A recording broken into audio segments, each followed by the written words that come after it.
ఏపీలో పోలీస్ వ్యవస్థ పూర్తిగా విఫలమైందని పోలీసుల సమక్షంలోనే దాడులు జరగడమే అందుకు తార్కాణమని వైసీపీ నేత ఆర్కే రోజా అన్నారు. ఇబ్రహీంపట్నంలో టీడీపీ గుండాల దాడుల ధ్వంసమైన మాజీ మంత్రి జోగి రమేష్ నివాసాన్ని రోజా, ఎమ్మెల్సీ కళ్యాణి, పలువురు నేతలు పరామర్శించారు. అనంతరం మీడియాతో మాట్లాడారు.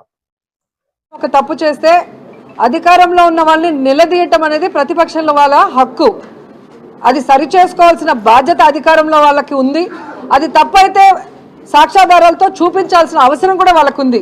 అంతేగాని ప్రశ్నిస్తే దాడి చేస్తాం, నిలదీస్తే చంపేస్తాం అని అరాచకంగా దాడులు చేయటం, ఏ విధంగా రాడ్లతో కర్రలతో దాడులు చేయటమే కాకుండా జోగి రమేష్ గారి ఇంటి దగ్గర అయితే ఏకంగా పెట్రోల్లో యాసిడ్ మిక్స్ చేసి ఇళ్లను తగలబెట్టే విధంగా ఎలా విసిరివేశారో మనం కళ్ళారా చూస్తున్నాం.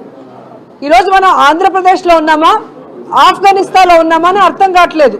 తాలిబాన్ల కన్నా ఘోరంగా ఈ కూటమి ప్రభుత్వంలో ఉన్న నాయకులు, కార్యకర్తలు ఈరోజు రౌడీల్లాగా, గూండాల్లాగా ఏ విధంగా ఎక్స్ మినిస్టర్ ఇళ్ల మీద దాడులు చేయటమే కాకుండా ఆ ఇంట్లో ఉన్న కుటుంబ సభ్యులు, పెద్దవాళ్ళు, మహిళలు, చిన్నపిల్లల్ని కూడా చంపడానికి తెగించారు అంటే మరి పోలీస్ వ్యవస్థ ఉందా, చనిపోయిందా నాకు అర్థం కావట్లేదు. ఎందుకంటే కాపాడాల్సిన పోలీసులే ఈరోజు అండగా ఉండి వారి సమక్షంలో వారితో కలిసి ఈ దాడులు చేస్తుంటే వాళ్ళు చూస్తూ ఉండటం అనేది చాలా సిగ్గుచేటని కూడా ఈ సందర్భంగా తెలియజేసుకుంటున్నా. ఎందుకు కాకి షర్ట్లు వేసుకోవడం, హ్యాపీగా పసుపు షర్ట్లు వేసుకోవచ్చు కదా. ఈరోజు తల మీద ఉన్న 3 సింహాలు తలెత్తుకునే విధంగా ఉండాలి. కానీ ఈరోజు కూటమి ప్రభుత్వంలో ఉన్న ఈ ఈవీఎంలతో గెలిచిన వాళ్ళకి బానిసలుగా ఉంటూ ఈరోజు ఎక్స్ మినిస్టర్ల మీద, నాయకుల మీద, మహిళల మీద దాడులు చేయిస్తుంటే సిగ్గుచేటు కాదా అని అడుగుతున్నాను. ఈ రాష్ట్రంలో మీరు అధికారంలో రావడానికి ఎన్ని అబద్ధాలు చెప్పారు, ఏ విధంగా ప్రజల్ని మాయ చేశారు. ఈరోజు అధికారంలోకి వచ్చిన తర్వాత వచ్చినందుకైనా మీరు చెప్పింది చేయాలి. అది చేయకుండా చేతకాని వాళ్ళలాగా మిగిలిపోయి ప్రజల చేత అసహించుకోబడి ఈరోజు ప్రజల నుంచి ఎలా డైవర్షన్ తీసుకురావాలన్న ఆలోచనతోనే ఈ లడ్డూ ఇష్యూని మీరు తీసుకొచ్చారనేది ప్రజలందరూ కూడా గమనిస్తున్నారు. ఎందుకంటే హిందువులుగా ఉండి ఈరోజు లడ్డూ గురించి ఇంత నీచంగా మాట్లాడారు అంటే చంద్రబాబు నాయుడిని, పవన్ కళ్యాణ్ని వెంకటేశ్వర స్వామి ఊరికే వదులుతాడని నేను అడుగుతున్నాను. ఎందుకంటే భయం లేకుండా, వెంకటేశ్వర స్వామి అంటే భక్తి లేకుండా నోటికి వచ్చిన అబద్ధాల్ని పందికోగలిసిందంటారు, జంతుకోగలిసిందంటారు, ఫిష్ ఆయిల్ కలిసిందంటారు. ఈరోజు సిబిఐ రిపోర్ట్ క్లియర్ కట్గా ఇచ్చింది. ఎటువంటి జంతు కొవ్వు కలవలేదు, ఎటువంటి పంది కొవ్వు కలవలేదు, ఎటువంటి ఫిష్ ఆయిల్ కలవలేదు అని. మరి ఈరోజు మీరు వెంకటేశ్వర స్వామికి, అలాగే వెంకటేశ్వర స్వామి భక్తులకి, ముఖ్యంగా హిందువులకి మీరు క్షమాపణ చెప్పాలి. కానీ ఎందుకు క్షమాపణ చెప్పాలని మళ్ళీ సిగ్గు లేకుండా నిన్న ప్రెస్ మీట్ చెప్పి మాట్లాడతాడు చంద్రబాబు నాయుడు. ఇక పవన్ కళ్యాణ్ అయితే వేషాలే వేసుకుంటాడు. ఎప్పటికప్పుడు కొత్త వేషాలు వేసుకోవడం, నోటుకు వచ్చింది వాగటం. ఆ రోజు తిరుపతిలో ఏం మాట్లాడావయ్యా, జంతు కొవ్వు కలిసింది, పంది కొవ్వు కలిసింది, ఫిష్ ఆయిల్ కలిసిందని మాట్లాడావు.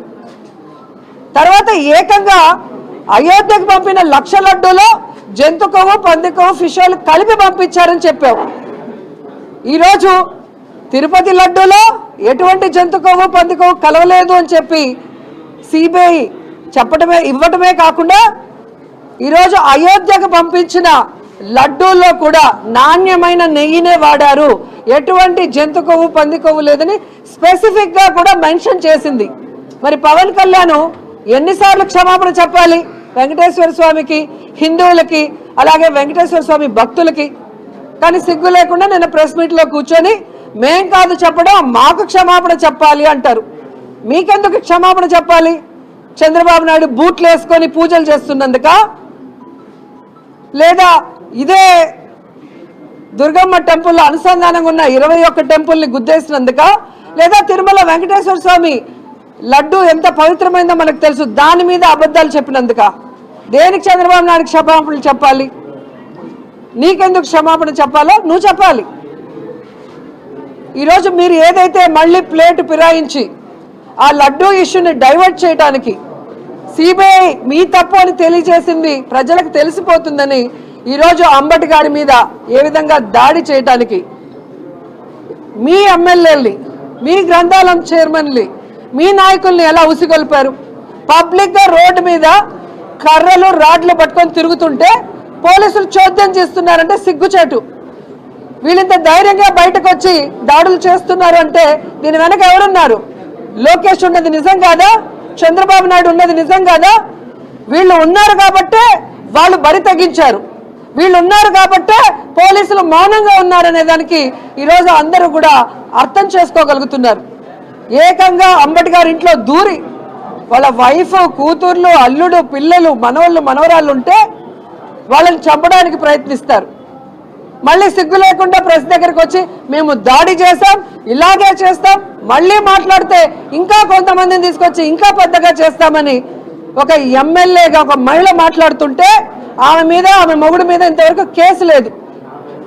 వీడియోల్లో వాళ్ళు పగలగొట్టడం కానీ, వాళ్ళు దాడి చేయడం కానీ, వాళ్ళు మాట్లాడిన విధానానికి ఒక్క కేసు కూడా పెట్టకుండా బాధితుడైన అంబటి గారి మీద కేసు పెట్టడం ఎంతవరకు సమంజసమని నేను అడుగుతున్నాను. అలాగే ఇక్కడ జోగి రమేష్ గారి ఇంటి విషయానికి వస్తే 18 నెలలుగా కుటుంబ సభ్యులు మొత్తం మీద ఈరోజు కక్ష సాధింపు చర్యలు చేస్తున్నారు. మొదటగా జోగి రమేష్ గారు వాళ్ళ బ్రదర్ మీద కల్తీ మద్యం కేసు అని చెప్పి అక్రమ కేసు బనాయించి జైల్లో పెడతారు. వాళ్ళ కొడుకు రాజీవ్ మీద కేసు పెడతారు. సాక్షాత్తు వాళ్ళ సతీమణి మీద కేసు పెడతారు. ఇవి చాలదన్నట్టు గతంలో ఇంటి మీద దాడి చేశారు. ఈరోజు ఏకంగా పెట్రోల్లో యాసిడ్ కలిపి విసిరివేస్తున్నారు. ప్రొఫెషనల్స్ని పెట్టి ఆ ఇంట్లో వాళ్ళని సమాధి చేయాలన్న ఒక ఆలోచనతోనే ఇది చేశారనేది స్పష్టంగా విజువల్స్ చూస్తే అర్థమవుతుంది. ఏం మాట్లాడేశారు అంబటి గారు, జోగి రమేష్ గారు? అంత ఘోరంగా నేను అడుగుతున్నా. ఏదో వాళ్ళు తిట్టారు కాబట్టి మేము దాడులు చేశామని సిగ్గు లేకుండా సమర్థించుకుంటున్నారు. ఏం తిట్టారో చెప్పండి. అలా తిట్టిన వాళ్ళ ఇళ్ల మీద రాళ్ళు వేయాలి, తగలబట్టాలి అంటే సాక్షాత్తు ప్రధానమంత్రి గారిని నీచాతి నీచంగా మాట్లాడిన చంద్రబాబు నాయుడు ఇంటిని ఏం చేయాలి? మోడీ గారి గురించి, వాళ్ళ భార్య గురించి, వాళ్ళ తల్లి గురించి నీచాతి నీచంగా మాట్లాడాడు చంద్రబాబు నాయుడు. హిందీ రాకపోయినా ఆ హిందీలో అదే సాక్షాత్తు ప్రధానమంత్రి మోడీ గారిని బాలకృష్ణ మాట్లాడాడు. మరి ఆయన ఇంటిని ఏం చేయాలి అని అడుగుతున్నాను. నా తల్లిని దూషించారు, 5 కోట్ల రూపాయలు ఖర్చు పెట్టి అన్ని ఛానల్స్తో దాడి చేయించారు అని సాక్షాత్తు పవన్ కళ్యాణే చెప్పాడు లోకేష్ మీద.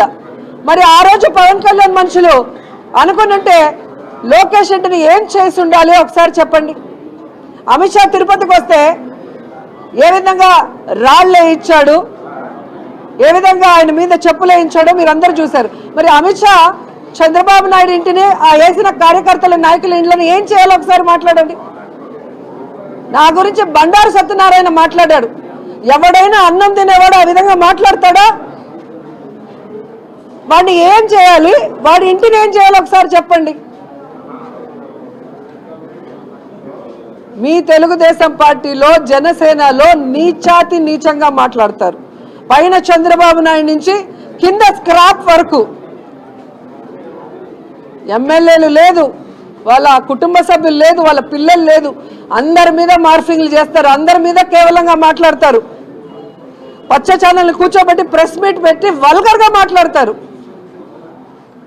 మరి మీ ఇళ్ళని ఏం చేయాలి, మీ కుటుంబ సభ్యులను ఏం చేయాలని ప్రశ్నిస్తున్నాను.